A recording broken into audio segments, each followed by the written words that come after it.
A todos, gracias María del Carmen Aguilar por estar acá. Me da mucha alegría que participes de este ciclo organizado por el Conservatorio Astor Piazzolla. A todos los que nos siguen ahora en YouTube y en Facebook, pueden, si quieren, mandar preguntas y comentarios por las redes y nosotros se lo acercamos a María del Carmen. Bueno, ¿cómo estás? ¿Cómo te trata esta pandemia? ¿Bien? La pandemia igual que a todos, con más trabajo que nunca, porque todo cuesta el doble, todo hay que prepararlo, todo hay que tener imágenes para pasar en la pantalla, para poder dar clases y así. Pero bueno, no me quejo, la verdad que es mucho mejor trabajar que estar pensando todo el día en qué mal la pandemia, así que estoy contenta, la verdad que estoy contenta.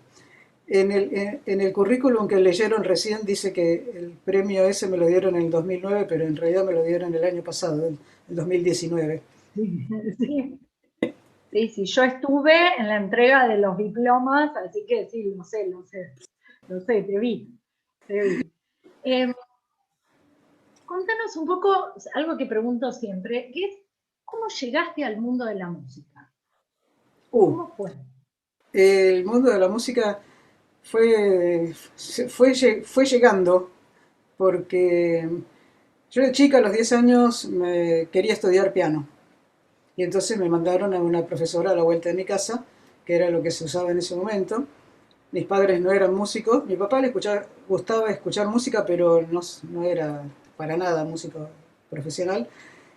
Y entonces averiguaron en el barrio y me mandaron a estudiar con la profesora.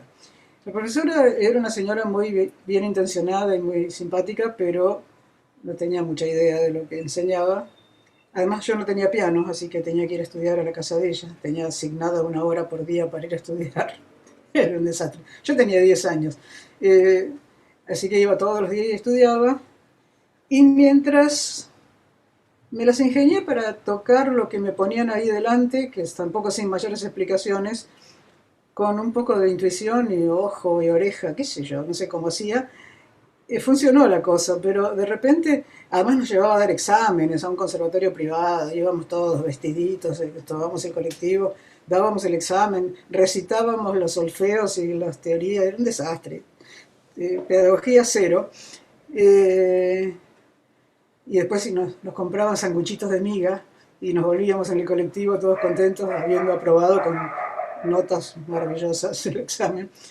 Eh, bueno, todo funcionó hasta en los primeros 4 años, donde tenía que tocar cosas que más o menos me imaginaba cómo eran yo, porque no me explicaba la profesora cómo eran.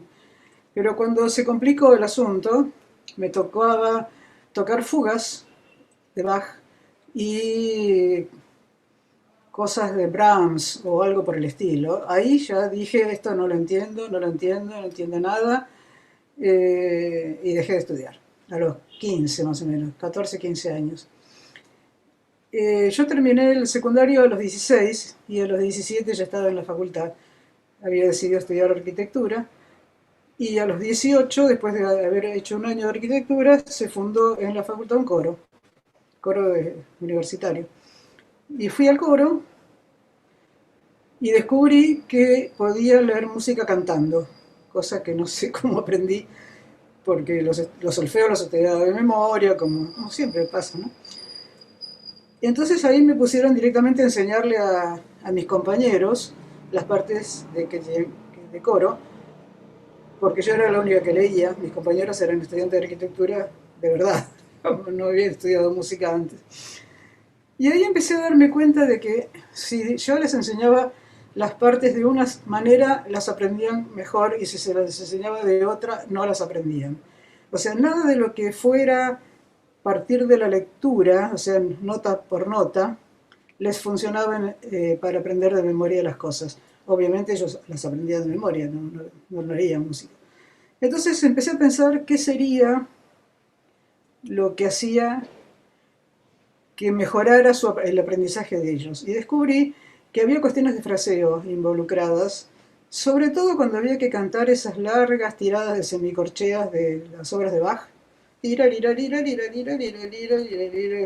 uno sube y trabajan y nunca se sabe para dónde ni por qué.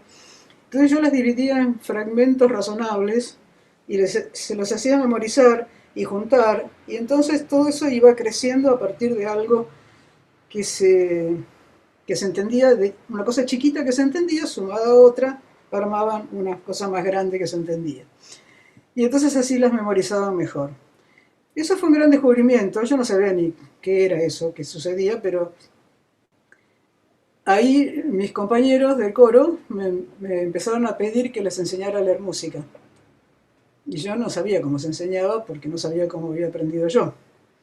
Entonces busqué por ahí libros, todo lo que había al alcance no me servía para nada. Obviamente las teorías de Rubertis, que era la que yo había estudiado, no sé, eran puras preguntas y respuestas, que es tal cosa, tal otra, así. Y nada, leí lo que había de Violeta de Gainza, tampoco me parecía que sirviera para nada. No tenía al alcance de la mano nada, porque yo estudiaba arquitectura en realidad. Y estudiar arquitectura lleva mucho tiempo. Es una carrera de mucho laburo. Y bueno, entonces empecé a investigar, a probar yo, a pensar a ver qué es lo primero que habría que enseñar. Habría que empezar a enseñar cómo es la estructura de la música que suena. Entonces, ¿y de dónde saco ejemplo? Y de la música que suena, si la gente la conoce. La música, empecemos a pensar en qué compás está, cuáles son los pulsos, qué sé yo, cuántos compases tienen las frases, ese tipo de cosas. Entonces empecé a inventar ejercicios que daba, daban cuenta de eso que yo iba imaginando. Y empezó a funcionar y mis alumnos estaban contentos. No es que la leían a primera vista, pero empezaron a entender un poco de lo que pasaba. Y eso fue creciendo, creciendo, creciendo, hasta que, claro, en esa época no existían las fotocopias, por ejemplo. Entonces, estamos hablando de los fines de los 60, comienzo de los 70. Y así que te le tenía que escribir a cada uno en el cuaderno los ejercicios que inventaba y era mucho trabajo.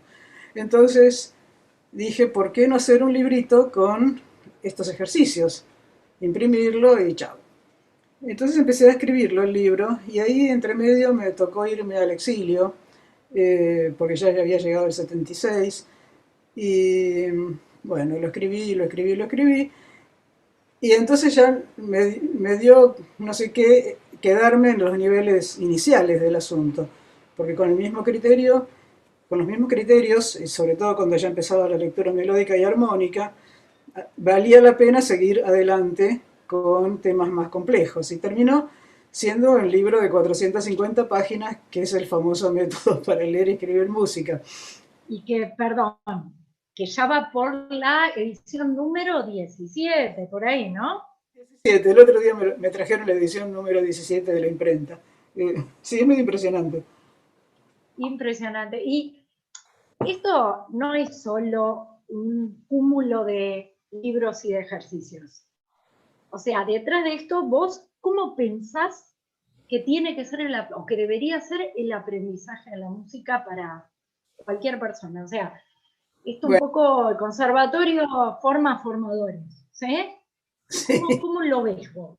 Bueno, o sea, mientras yo estaba escribiendo el libro, y ni bien lo terminé y lo publiqué, me empezaron a pedir cursos para docentes, justamente. Entonces, yo sabía que así como yo hacía las cosas funcionaba, pero no sabía muy bien explicarlo teóricamente. Y ahí fue que estudié con Francisco Krepfel, análisis. Y entonces, ahí me dio la base teórica de por qué lo que estaba haciendo funcionaba. Mientras tanto, yo había estudiado armonía con Carlos López Pucho, que también me dio una visión de la armonía desde el lado de la música, no desde el lado de las redonditas que se unen y uno no sabe ni cómo suenan. Porque él había estudiado con Erwin Leuchter y tenía esa visión de la armonía. Entonces, digamos, mientras tanto dejé la arquitectura, que ya me había recibido y todo, y me dediqué a trabajar en esto, más decididamente. Pero digamos que la idea básica es respetar la manera en que la gente escucha la música. La gente escucha la música, eh, no por sonidos individuales como uno cree porque sabe leer música. O sea, obviamente escucha los sonidos individuales porque viene un sonido y después otro y después otro y después otro. No hay vuelta que darle porque pasa a lo largo del tiempo eso.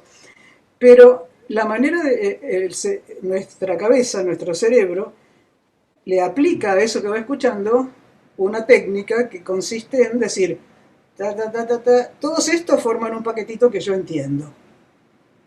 Esa es la famosa teoría de la Gestalt, que fue estudiada para la percepción visual, que uno agrupa las cosas y las entiende, pero el problema con la música es que no están ahí las cosas todo el tiempo, porque se van yendo a medida que pasa el tiempo.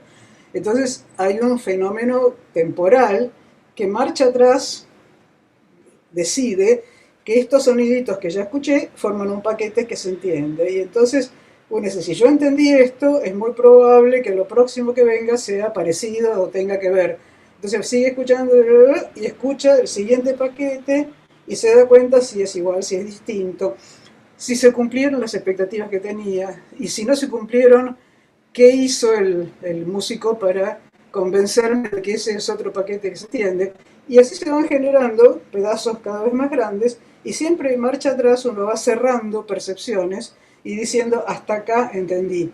Y acá entendí una cosa que finalmente terminó. Y si yo estuviera escribiendo esto al dictado, ahí pondría un punto. Esas son las oraciones. Y mientras tanto son las células melódico-rítmicas que se juntan así, arman frases, las frases arman oraciones. Así se escucha la música. Pero eso no lo digo yo, eso lo dicen todos estos investigadores que andan por ahí. Entonces, si uno respeta eso y le da al que quiera estudiar una organización del estudio basada en eso, la cosa fluye naturalmente, porque uno dice, a ver, ¿qué es lo primero que se escucha? Y lo primero que se escucha de lejos es el fraseo, o sea, dónde termina algo. Después se escucha qué es igual y qué es distinto, o sea, esto que terminó es igual o distinto de aquello. También se escucha más o menos por dónde va. Uno oye la sensación de que se está diciendo algo importante, de que no se sabe qué va a pasar, la sensación de que se vuelve a decir algo importante o que me están explicando más cosas sobre eso que ya dijeron, la sensación de esto se está por terminar, ojo que se está por terminar. Bueno, esas tres cosas las escucha todo el mundo, cualquier persona, sepa música o no sepa música, y de hecho yo di durante 11 años clases en la UBA, en la Facultad de Filosofía y Letras, y mis alumnos estudiaban Historia del Arte. Y estudiaban Historia de las Artes Plásticas y de la cine, teatro, danza, y solo un 10% estudiaba en Historia de la Música. Y entonces inventé un sistema de diseñar todo ese asunto de las frases y las oraciones y qué sé yo, y les resultaba totalmente creíble, totalmente normal, salvo los músicos. Los músicos, si no tenían la A partitura mí, de... perdón, a mí, esto es una opinión que me he hecho en la entrevista, a mí me pareció formidable. Yo le recordaba a María del Carmen que cuando fui becaria de Antorchas la tuve de profesora. Y para el análisis de obras de percusión es maravilloso el sistema. Y en eso, tengo una pregunta. Vos dijiste, yo dejé la arquitectura de lado, ¿no? Pero algo de la organización visual, del dibujo y demás, ¿vos no creés que está como inmerso en la claridad de esto de armar una nueva manera, por decirlo de algún modo, de entender la música? Por supuesto que sí. O sea, a mí no me cuesta nada dibujar, y no me cuesta nada tener una visión gráfica de las cosas. Te puedo armar un gráfico de lo que quieras, porque bueno, de eso se trata la carrera. A mí me encantó estudiar arquitectura. La carrera de arquitectura tiene una faceta muy linda que es justamente eso, aprender a ver, a ver y todo lo visual y toda la estructura de lo visual. Yo la teoría de la Gestalt la estudié en la facultad, como materia de segundo año de la carrera. También tiene una cosa muy linda que es la historia del arte. Eh, y después tiene la parte de arquitectura propiamente dicha, que es muy creativa, Pero bueno, si uno no se va a dedicar a ser arquitecto, qué sé yo. Y después tiene la parte técnica de cómo se ponen los ladrillos, cuál es la inclinación de los caños de cloaca y cosas por el estilo, que es muy útil para ser arquitecto, pero a mí francamente mucho no me interesaba. Igual me recibí todo, qué sé yo. Pero sí, la carrera me dio una posibilidad de graficar cosas que me resultó súper recontra útil y una facilidad para dibujar también. A los alumnos les trato... Una claridad, perdón, y una claridad para otros, porque esto de que vos hayas podido armar los esquemas o explicarlos o aventurarnos a pensarlos de un modo visual distinto, gráfico distinto, también colabora a otros, no solo... Sí, bueno, yo en general a los alumnos de análisis que tengo les hago dibujar a ellos las obras que tienen que tocar. Y los dibujos por ahí son torpes en el sentido del poco manejo del lápiz o de lo que sea. Pero cuando uno dibuja según los códigos que establecemos, uno pone el lápiz y hace un dibujo así, está oyendo algo en su cabeza. Entonces hay una correlación entre lo que oye y lo que dibuja. Incluso en la parte de gráfica simple, de los gráficos que hacía en la facultad, eh, a los que estudian el curso de audio, ese del método de las 450 páginas, empiezan por ahí, o sea, empiezan por reconocer de la música lo más estructural, lo más grande, y después uno ya se mete en los detalles. Una vez que uno entendió eso, entonces, bueno, a ver, ¿qué es la siguiente cosa que uno escucha?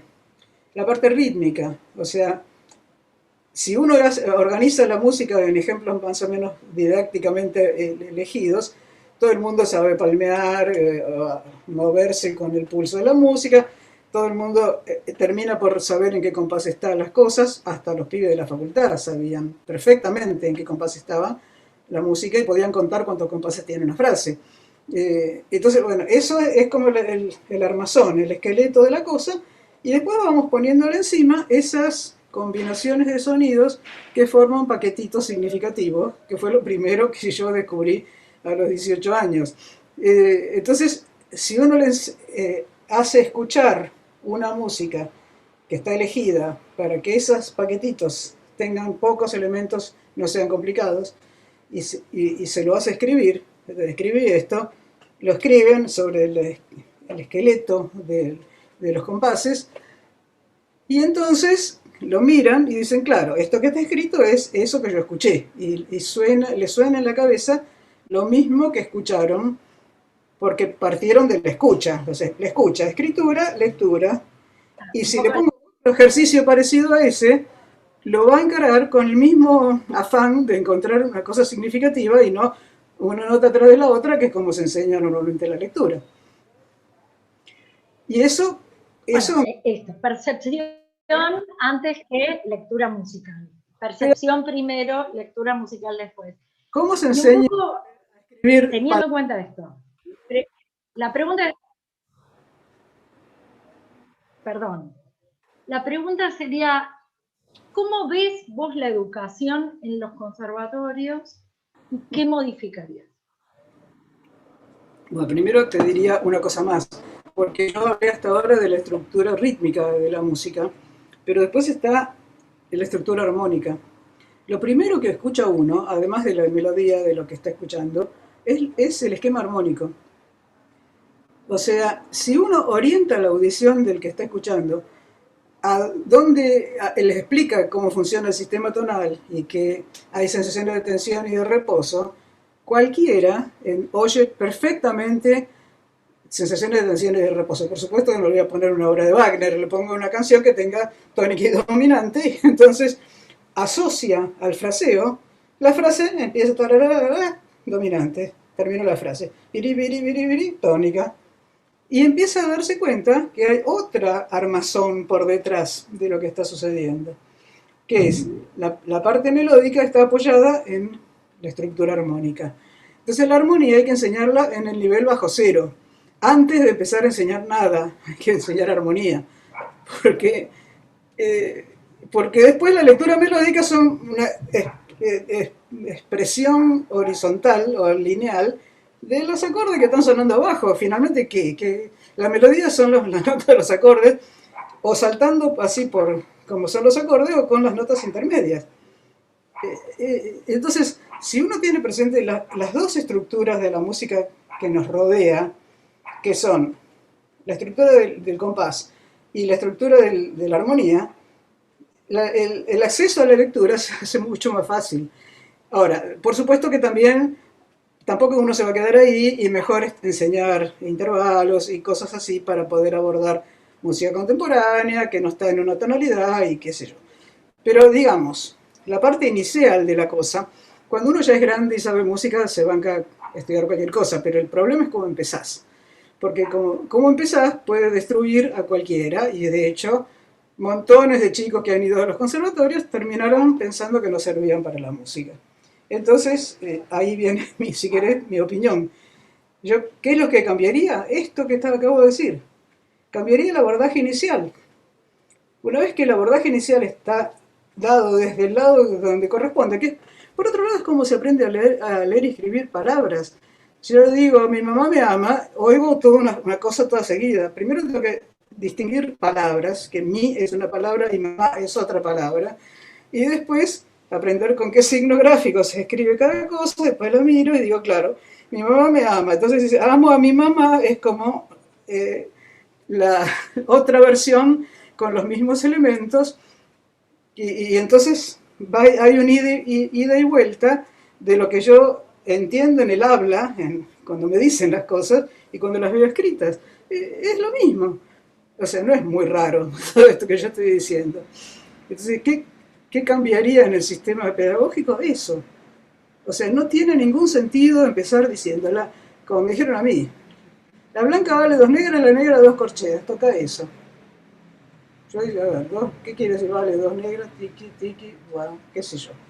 Eh, Nada que ver con algo perceptivo, nada que ver con la expresión de algo que yo conocía de oído, nada que ver con la vida, ni con la música, ni con nada. Y entonces, como el chico tiene que dar un examen de eso, le dicen que no sirve y lo echan. No sabés la cantidad de alumnos que he tenido yo, de audio, de lectura y qué sé yo, de gente que le habían dicho en el conservatorio que no servía para la música.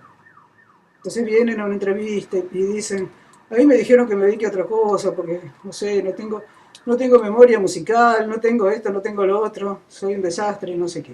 Y yo le tomaba una prueba de esto, o sea, de que escuchaba, de qué se daba cuenta. Me decía, vos escuchás perfectamente, o sea, ¿por qué no vas a poder aprender esto?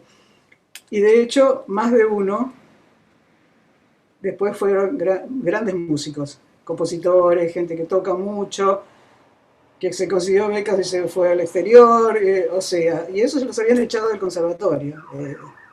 Así que, si me decís qué cambiaría del conservatorio, esa, esa, eso, así de simple. Bueno, buen dato para analizar y para pensar. Y contanos un poco, yo escuchaba algunas entrevistas que te habían hecho, te cambio y te llevo a tu experiencia artístico, y decías que el Estudio Coral de Buenos Aires te había dado placer y calidad musical, ¿no? En tu vida. ¿Cómo se logra esto? ¿Cómo lograron ese espacio? ¿Sí?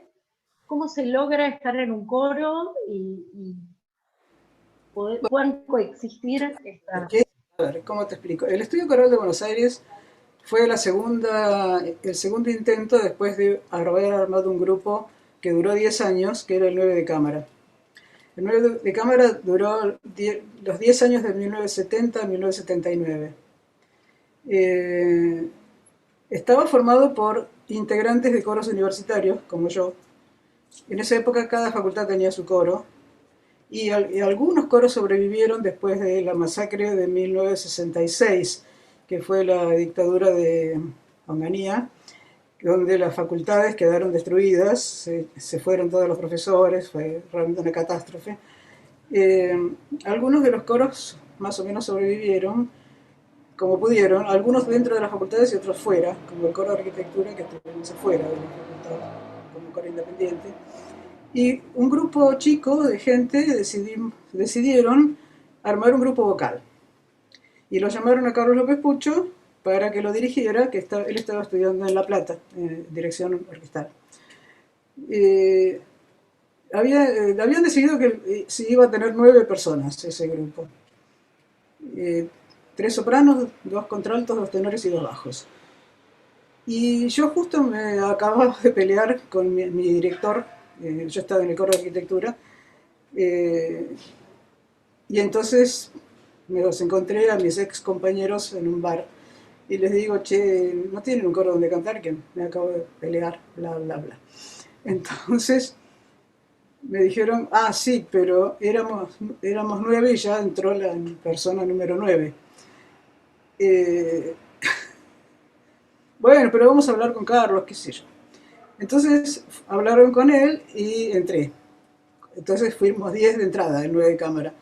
3 sopranos, 3 contraltos, yo soy contralto, 2 tenores y 2 bajos. Y con ese grupo hicimos muy linda música, ensayábamos mucho, hacíamos cosas como, por ejemplo, cantar todos mezclados, no todas las sopranos juntas y los así, cosa que fue muy rara, no era lo más normal. Hicimos muchísimo repertorio, sobre todo empezamos a abordar un poquito el repertorio del siglo XX, y nos hicimos bastante famosos. Después el grupo se agrandó un poco porque había obras que tenían tantas divisiones de voces que no se podían hacer con 9 personas, con 10 personas. Entonces llegó a tener 14 personas. Y en un momento nos dimos cuenta de que había cosas del funcionamiento del grupo que habría que modificarlas. Por ejemplo, ensayábamos de noche en la casa de alguno. Pero claro, si nosotros pretendíamos que el grupo creciera en calidad, los integrantes y etcétera, no se podía ensayar de noche porque de noche la gente trabaja de músico. Y entonces, bueno, decidimos disolver el 9 de cámara a fines del 79, dimos un concierto de despedida, muy emotivo y qué sé yo, y nos quedamos pensando casi todo un año cómo tenía que ser. Yo mientras tanto volví del exilio, era el año 80 ya, y armamos un coro que originalmente iba a tener 24 personas, porque entonces sí se podían abordar obras con más divisi de las voces y qué sé yo. Siempre hubo en el coro ciertas reglas que nunca estuvieron escritas ni siquiera muy explícitas, pero que todo el mundo aceptaba, que era que había que ocuparse de estar. O sea, si vos tenés que poder venir. Por supuesto que si te pasa algo, te pasa algo. Pero bueno, decidimos ensayar al mediodía, 3 veces por semana. Con lo cual la gente que trabajaba en empleos comunes más o menos zafaba, se escapaba o qué sé yo, y la gente que trabajaba dando clases, ensayando en coros como el Polifónico, etcétera, podía venir. Y bueno, Carlos es muy buen director, digamos, con él se hace muy buena música, y la gente siempre tuvo una actitud de pertenencia, o sea, una sensación de que estamos haciendo lo más lindo que hay, y era verdad, además, pero lo más lindo en el sentido de ser felices haciendo música. Eh, Así que siempre fue así el estudio coral, desde el 9 de cámara también, pero el estudio coral siempre tuvo una cosa de, yo estoy en el estudio coral y soy feliz porque estoy en el estudio coral. Y cada vez que alguien se tenía que ir y había que reemplazarlo, hacíamos pruebas de gente, pero no abiertas. La gente que probábamos siempre era gente súper recontra recomendada por los que ya estaban en adentro, que daban fe así con su sangre de que era gente responsable, buena onda, digamos, y que por supuesto tenía el nivel que tenía que tener, y etcétera, etcétera.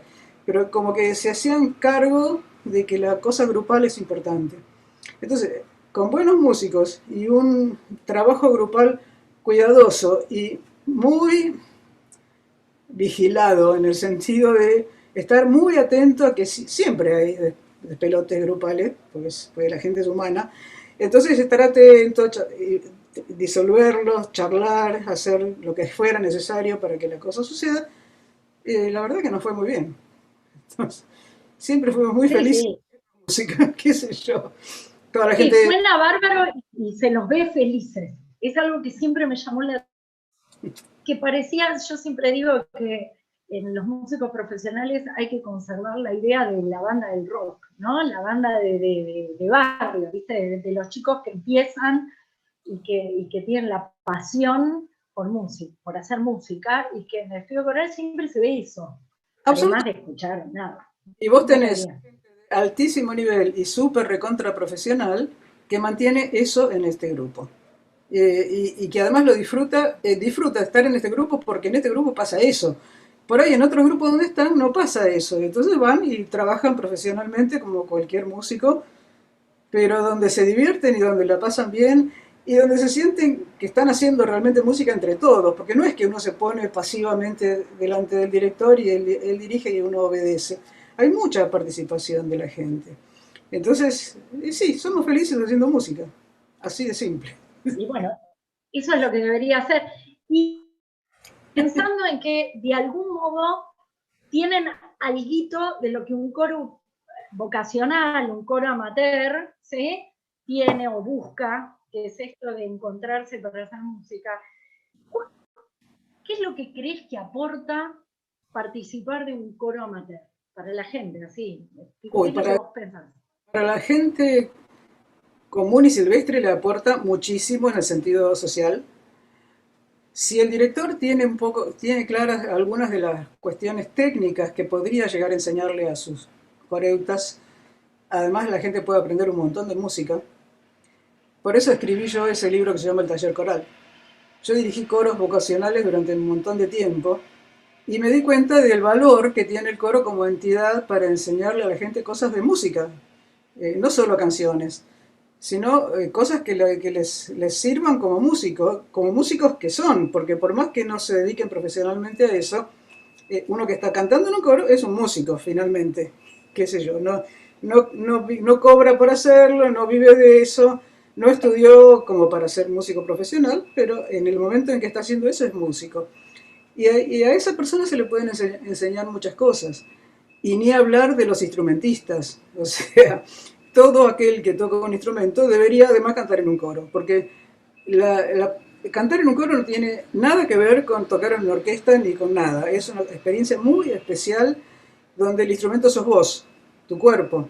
Y entonces ahí funcionan cosas que con el instrumento siempre está mediado por la técnica y por cosas por el estilo. Por supuesto que también hay técnica estudiando canto, pero con una técnica simple, digamos, de no forzar la voz, alcanza y sobra para un coro amateur. Después, si uno quiere cantar la Traviata, que estudie canto, pero eh, para cantar en un coro amateur hay ejercicios muy sencillos que cualquiera puede hacer, y entonces la técnica no está metida en el medio del problema de la música, como sí pasa con los instrumentistas. Yo he trabajado, como vos sabés, con grupos de cámara de todo tipo y trabajé con los profesores de cuánta orquesta infantil y juvenil hay en la Argentina y en el Uruguay, y qué sé yo. Y el problema siempre, para el trabajo con los chicos, son los instrumentistas. Porque de alguna manera, por ahí se van a enojar de esto que digo, pero piensan que lo que tienen que aprender los chicos es a tocar el instrumento. Y yo digo, no, tienen que aprender a tocar música. Y entonces se valen del instrumento para tocar música. Entonces, el problema técnico viene cuando hace falta para tocar una música un poco más complicada, entonces le tenés que enseñar más problemas técnicos. Pero no le puedes enseñar técnica porque sí. Porque la técnica empieza a funcionar de telón que te separa de la música. No sé si se entiende esto que estoy diciendo, pero lo he visto tantas veces, que no se puede creer.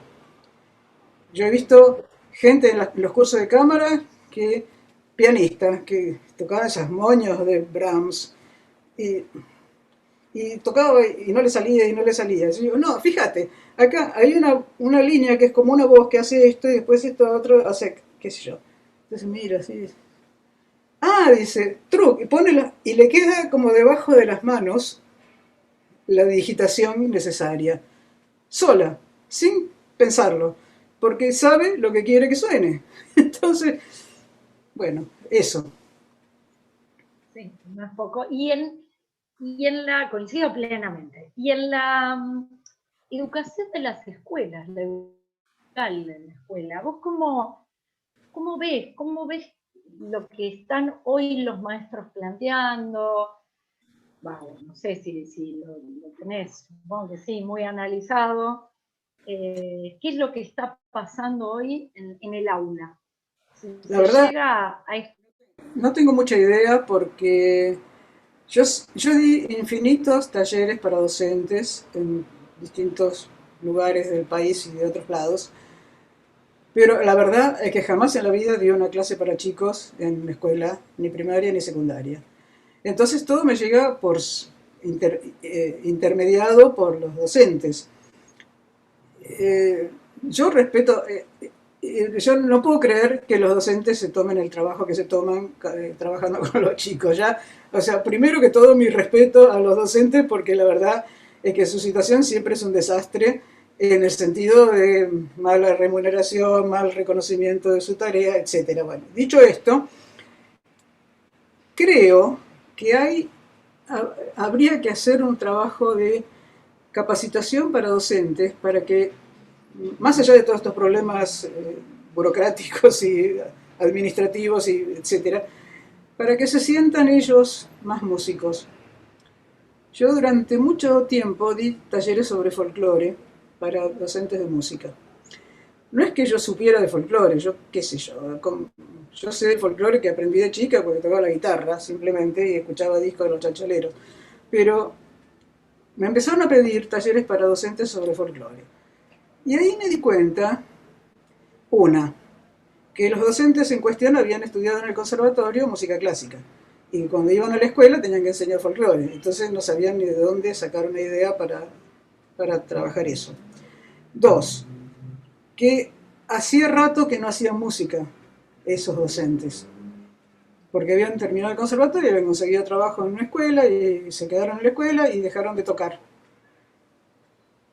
O sea, que había como un problema, aparte que de folclore muchos no sabían porque nadie les enseñó, había una cosa de medio de autodesvalorizante, en el sentido de, ¿qué le voy a enseñar yo si yo no toco?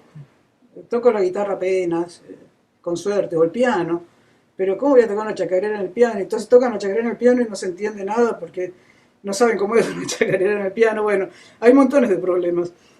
Entonces, lo que se me ocurrió, bueno, pero que tenemos que aprender a tocar folclore porque hay que enseñarlo. Entonces, bueno, ok. ¿Qué nos proporciona el folclore que dé dos resultados simultáneos? Autovaloración del docente y posibilidad de ser creativo. Entonces empecé a buscar, entre las cosas de folclore que conocía, las escalas, las poesías, las formas musicales, los ritmos y qué sé yo, que se pudieran armar para producir ese efecto. Y ese es el otro libro, Folclore para Armar. Ese libro lo armé nada más que con los ejercicios que inventé para esos talleres para docentes.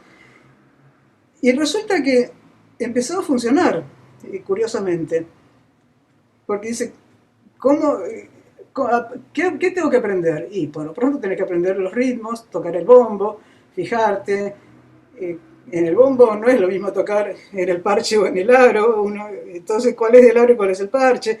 Y fíjate que eso en la guitarra también está, porque los graves, la bordona y qué sé yo, y el rasguido y no sé cuánto. Y además, son canciones, y las canciones tienen letra.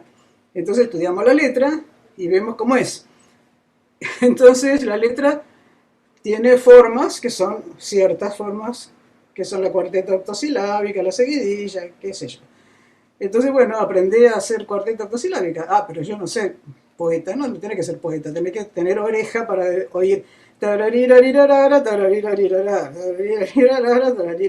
ponerle una letra a eso y es una cuestión rítmica. y así sucesivamente. Y fue lindo el trabajo, ese fue mi contacto más directo con maestros, porque la gente de repente empezaba a decir, claro, yo puedo inventar una letra para una canción y me sale bien. Y entonces, y la música, agarra una canción que existe y fijémonos qué armonía tiene. Primero, quinto, quinto, primero, ¿qué va a hacer? ¿Sí? ¿Qué sé yo? Hay cosas sencillísimas. Cantate una melodía que digas quinto, y ahí tenés la mezcla de la cuarteta que inventaste con la armonía de una armonía. Y yo creo que si alguien se tomara el trabajo de hacer esto, de capacitar a los docentes en este sentido, serían mucho más felices los docentes, más allá de que además deberían tratarlos bien y pagarles lo que corresponde, ¿no? Pero en cuanto a lo musical, digo, ¿no? Y por supuesto, los chicos, en cuanto el maestro les propone esas cosas, inventan 10.000 cosas por segundo, porque los chicos están ávidos de ese tipo de cosas. No quieren estudiar la biografía de los chalchaleros o de, qué sé yo, Carlos López Buchardo, quieren hacer música. Eh, Por Así que bueno, supuesto. sobre la escuela no puedo decir más nada que esto, no tengo idea. No es poco. Y hablabas de experiencias artísticas. En vos, una o unas experiencias artísticas que te hayan quedado así en el corazón, de esas que vos decís, esta fue formidable. Bueno, Contanos una. toda mi experiencia artística en realidad está ligada al canto en el coro. Eh, Además, yo no sé, pero hay gente que tiene como puntos así, el punto culminante de su vida, un concierto que hizo en tal lugar o cosas por el estilo. Pero a mí, la verdad es que siempre me divirtieron mucho más los ensayos que los conciertos. O sea, el momento en que las cosas empiezan a trabajar y a trabajar y a trabajar y algo hace clic y se arma el asunto, eso para mí es el momento más feliz del trabajo sobre musical. Después uno va y canta el concierto y bueno, qué sé yo, es otra, tiene otra connotación social, uno se viste, se pinta, se peina, qué sé yo, le pone focos y hace eso mismo delante del público. Pero para mí la verdad es que lo más, la felicidad mayor está en el momento en que cuaja el trabajo que uno hace de hormiga, de estudiar una obra. Yo me acuerdo que estudiábamos una obra de Ligeti, que era, ¿cómo se llama? No sé, sobre textos de Hölderlin. No, ahora no me acuerdo el nombre. Era tan complicado, era como 18.000 voces, no me acuerdo. Creo que más o menos éramos uno por línea. Eh, y ensayábamos 4 compases. A 18.000 voces, 4 compases, tarda un ensayo entero. Y entonces, y esto con el otro y el otro con aquel, y que además la armonía no ayuda, francamente, porque bueno, no es primero y quinto. Y cuando terminamos de armar los 4 compases y los pasábamos todos seguidos, los 4 compases, era una sensación de felicidad tan increíble que nos íbamos contentísimos a comer, qué sé yo, a festejar directamente. Eh, para mí esos son los momentos que uno dice, vale la pena ser músico, digamos. Después, bueno, qué sé yo, hubo conciertos muy lindos, hicimos cosas absurdas como hacer óperas al aire libre, yo dirigía la banda interna de la Traviata, qué sé yo, me peleaba con los vientistas, que son los patateros, eh, qué sé yo, hubo anécdotas mil, pero la verdad, así, en lo más íntimo, la sensación más linda es la sensación del ensayo, de tener, Genial. de encontrarle la vuelta a lo que está sucediendo. Sí, sí, si uno, el disfrutar, para mí el ensayo también forma parte de la vida musical, no es algo que incomode, sino todo lo contrario, para mí es lo mejor. Yo Además, hace poco decía en una entrevista que me divertía mucho en los ensayos, que para mí era lo más. Así claro. que sí, coincido. Además, hay otra cosa que a mí siempre me gustó mucho, que es que normalmente con el estudio coral yo siempre hice los análisis de las obras raras que estudiábamos, las obras comunes no, porque cualquiera se da cuenta en 3 segundos cómo es. Pero como hicimos mucho repertorio del siglo XX, yo hacía análisis bastante minuciosos y era un gran placer repartírselo a mis compañeros y decirles, fíjense, mira, si esto lo pensás así, que esto en realidad es un canon y este es el retrógrado del canon, entonces lo que fue para allá ahora va para acá, pero esto está superpuesto a no sé qué otra cosa. Ah, claro, decían, y lo aprendían en 3 segundos. Entonces, eso para mí siempre fue muy divertido. La verdad que me acuerdo que hicimos el Requiem de Ligeti para un evento que hubo en el Colón, que fue un absurdo, que pasaban la película 2001 Odisea del Espacio, que tiene música, tiene La Nube Azul y todas esas músicas que tocaba la Filarmónica, pero en un momento tiene un pedazo del Requiem de Ligeti. Entonces, claro, el Requiem de Ligeti son palabras mayores y es muy complejo la escritura, pero si uno le encuentra el truco, es así, que un canon para allá y que otro acá el retrógrado de la inversión y no sé qué. Y lo aprendimos rapidísimo. Y fue muy, muy notable. Cuando vino el director que venía de afuera, eh, el primer ensayo, estábamos todos ahí sentaditos, y dice, bueno, la escena de la película donde va esto es, qué sé yo, no sé, la soledad del hombre en el cosmos y no sé cuánto. Entonces yo me empecé a aburrir. Entonces le digo, mira, estamos trabajando con esto, que era el análisis que yo había hecho. Eh, ¿Te querés que te dé un ejemplar? Toma. El tipo lo mira y dice, bueno, empecemos. Y salió de entrada. Esas cosas a mí me divierten mucho. Bueno, y tenían un plus. La verdad es que no cualquier coro tiene a alguien que le haga semejantes análisis, así que ahí contaban con una ayuda extra. Cuéntanos algo más. Vos presidís una ONG, Redes Sí, Musicales. es música. Contanos un poco de ese trabajo. Bueno, yo tengo un equipo de gente que trabaja conmigo enseñando el método porque hay muchísimos alumnos que lo quieren estudiar y yo en cierto momento ya no podía seguir sosteniendo a toda esa gente. Entonces tengo 6 profesores que trabajan conmigo y en un momento eh, decidimos armar una ONG porque hay mucha necesidad de capacitación en muchos lugares del planeta, pero bueno, por lo pronto de la Argentina.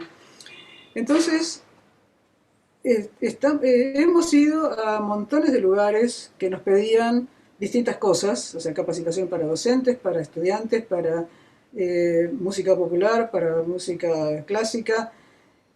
Y entonces tenemos un montón de material acumulado, de videos y recopilaciones de música y cosas por el estilo. Trabajamos muy en conjunto, o sea, cuando alguien viaja, ahora no viaja nadie, porque no viaja nadie, pero ahora estamos haciendo todas las capacitaciones por Zoom. Pero cuando alguien viaja es muy apuntalado por el trabajo de los demás. Eh, Así que hemos trabajado muchísimo. Empezamos en el 2011, o sea que ya van casi 10 años. En ese momento yo estaba yendo al Uruguay a trabajar con los grupos sonantes, que era el programa de orquestas infantiles uruguayas, que dirigía Jorge Ricci, lo había fundado él. Jorge Ricci es un violinista uruguayo que ahora vive en México. Y entonces empezamos a canalizar a través de redes musicales todas esas actividades de capacitación. Hemos estado mucho en Bariloche. En Bariloche hay una fundación que se llama Música Viva, que preside a Laura Esteves, que es la directora del coro juvenil municipal, que empezaron a hacer con los cantantes del coro juvenil, chicos que viven en general en los barrios altos de Bariloche, y eso es mucho decir, pues son esos lugares terribles que hay en el medio de la nieve, con casitas así de lata.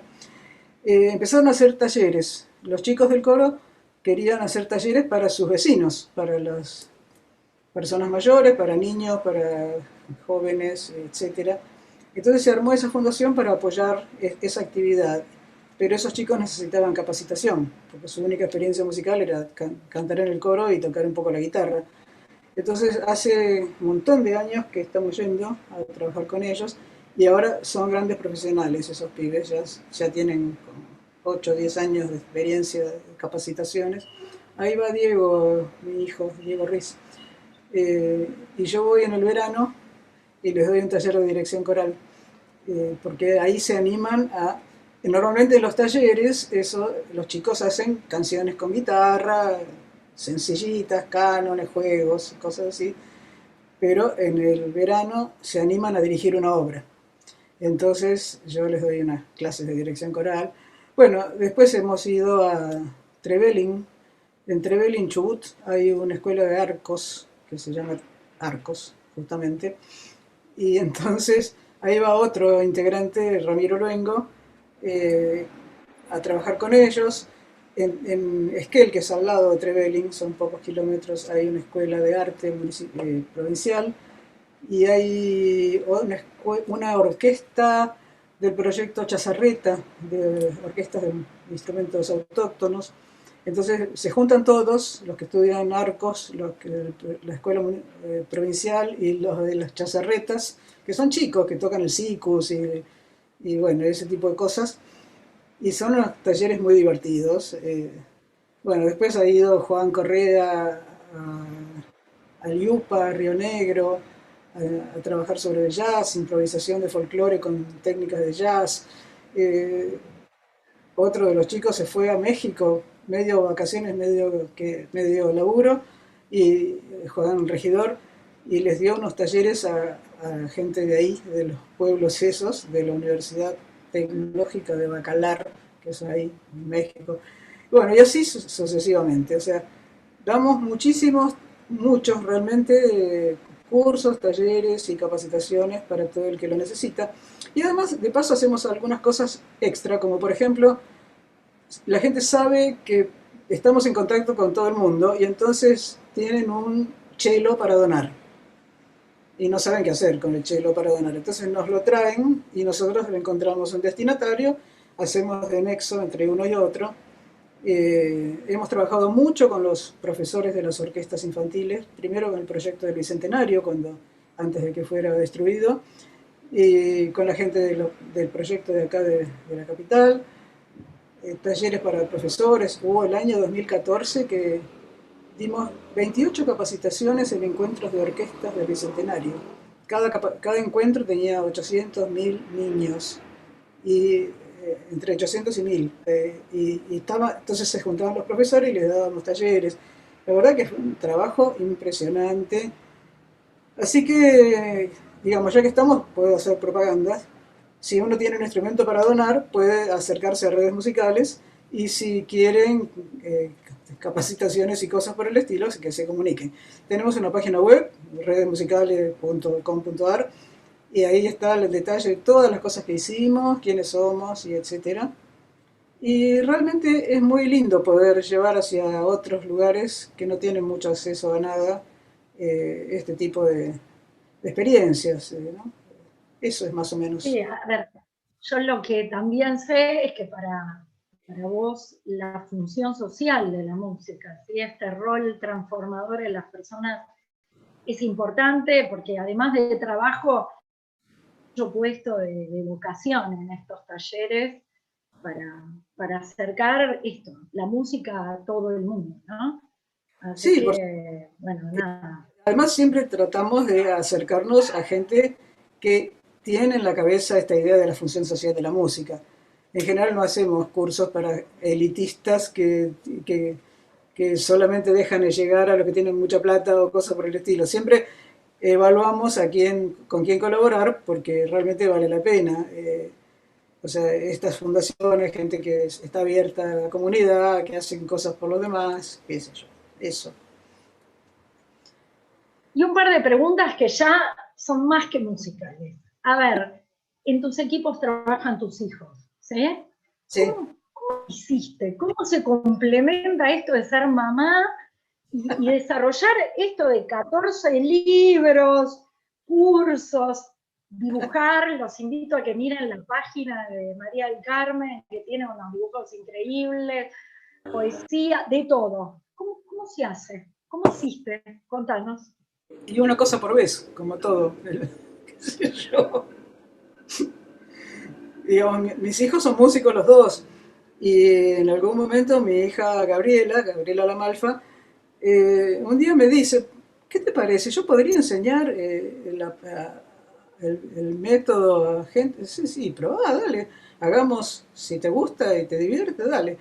Y empezó con así, primero alumnos individuales, después armé un grupito y yo la supervisaba mucho. Y empezó a desarrollarse ya hace un montón de años que hace esto. Después Diego, que también empezó ya asesorado por Gabriela y por mí, pero ya como Gabriela se ocupó de enseñarle al hermano que es menor, digamos. Y después entre los dos le enseñaron a Juan Correa y así se fue armando una cadena de gente. Y sí, además, qué sé yo, la vida tiene un montón de vueltas raras, porque además cuando salió el método yo estaba viviendo en Brasil, en Río de Janeiro, porque estábamos exiliados, qué sé yo. Pero uno va enfrentando las cosas de a uno y así, bueno, a ver cómo es esto, hagámoslo. Y lo de dibujar, y lo de dibujar es porque yo sé dibujar. Aprendí a dibujar en la facultad. Entonces, pero por ejemplo sé dibujar paisajes y edificios, pero personas no. Así que todo lo que dibujo son eso. Y siempre me anduve, cuando me iba de vacaciones o de viaje, con un cuadernito de esos de hojas Canson.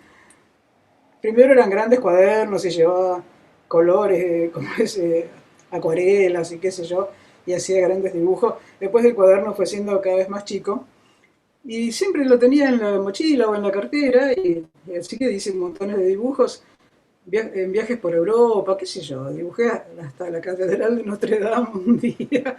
Eh, como voy mucho al sur, dibujé cuántas montañas había y lagos y lugares por el estilo. Y qué sé yo, una cosa, te digo, una cosa por vez. Y algo que sé que te gusta un montón, y esta es una pregunta curiosa, es sobre tus plantas, porque sé que te encantan las plantas. ¿Y cuál es tu preferida? ¿Tenés una preferida? Yo tengo las plantas que tengo. Eh, Cuando volví de Brasil, por ejemplo, había en Brasil plantas que acá no existían. Entonces, como volvimos en barco, porque había que hacer una gran mudanza, entonces me traje un gajito de cada planta de las que yo tenía ya, de las raras. Y las planté de citrón y crecieron estruendosamente. Y la gente me regala plantas y hago gajitos de las plantas que tengo. Y no sé, dejo que crezcan los yuyos, por ejemplo, en mi balcón, en mi casa. Yo ahora estoy en mi estudio. En mi casa tengo balcón, acá no. Entonces, de repente crecen unos yuyos impresionantes. Ahora salió un yuyo con una florcita violeta divino, que no sé ni lo que es, porque salió por su cuenta. Eh, Tengo, o sea, no sé, forma parte de la vida diaria y trato de regarlas y no mucho más. De vez en cuando le pongo abono y esas cosas. Pero Bueno, no tengo proyectos. plantas compradas o así. Casi nunca. Todas las plantas son así, hechas de gajo o de regalo, qué sé yo. Acompañan. ¿Y Sí, proyectos para 2021? ¿Algo en especial? bueno, quisiera terminar la colección de libritos que estoy publicando, que se llama Colección Formas Musicales. Eh, no, ya ni me acuerdo cuándo, pero hace unos años, 2, 3 años, saqué el libro que se llama Formas en el Tiempo. No sé si lo viste alguna vez. Debo tenerlo por acá. Sí, sí, sí, sí. Sí, lo conozco, sí, sí. El libro Formas en el Tiempo es un libro de análisis que surgió después de todos esos cursos de análisis para música de cámara donde vos estabas. Bueno, este libro. Bueno, en este libro hay como 100 ejemplos de cachitos de música que son un buen ejemplo de lo que estoy explicando ahí. Entonces, y yo me acordaba de que ese era un buen ejemplo porque justamente lo había tenido que trabajar en algún curso.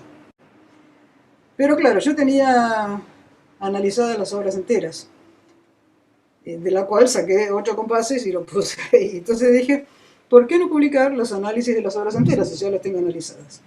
Entonces armé la colección esta, que se llama Formas Musicales, que el plan son 36 libritos, así flaquitos. Cada uno tiene 3 obras, 3 sonatas, 4. Y voy por la número 22.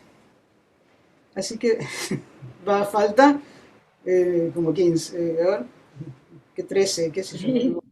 Bueno, ponele. Bueno, los esperamos. Vos ponete a trabajar que estamos esperando estos 15 que faltan. Sí, estoy trabajando en el número, a ver, 22 o 23, que es Beethoven 7, que son 3 de los últimos cuartetos de Beethoven. Después viene Beethoven 8, que son 2 sinfonías y el concierto para violín. Y después empieza el romanticismo, Brahms, Schubert y Schumann y qué sé yo. Así que me falta esa parte. Y lo demás ya está publicado. Así que son 4 libros sobre Bach, 3 de Haydn, 8 de Mozart, 8 de Beethoven, y después vienen ya Brahms, Schubert, Schumann, Mendelssohn. Y Y son todos muy recomendables. Yo no leí todos, leí algunos, pero la verdad es que tanto el método como los libros son muy recomendables. Smetana, Borjak, Bueno, Janacek, Glinka, Kachaturian, Shostakovich, Martinu Prokofiev, Milo Poulenc, Debussy, Forêt Ravel y Elgar Holst Britten. Esos son los últimos. Así que el plan es seguir con eso. No es ningún plan que uno diga que maravilla, en el sentido de qué novedad, pero me gustaría terminarlo realmente, porque ya que hice, porque más son obras divinas, y me encanta estudiarlas. O sea, me di cuenta que yo las tenía estudiadas hasta cierto punto, y que había movimientos de algunas obras que los tenía más trabajados porque los había tenido que trabajar 1000 veces, y otros no, porque como son más fáciles, de repente los chicos lo tocaban y chau, no explicaba nada yo.